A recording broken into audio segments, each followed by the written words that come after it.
Career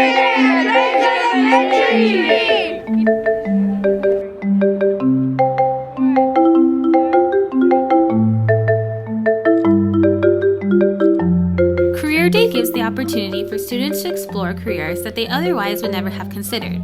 Graves Elementary invited professionals into their campus on October 14th to inform their students about their different careers and what it entails to undergo this type of profession.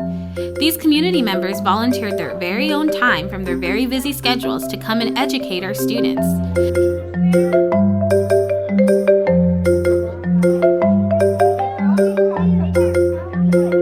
Academic and educational success is what Graves strives to instill.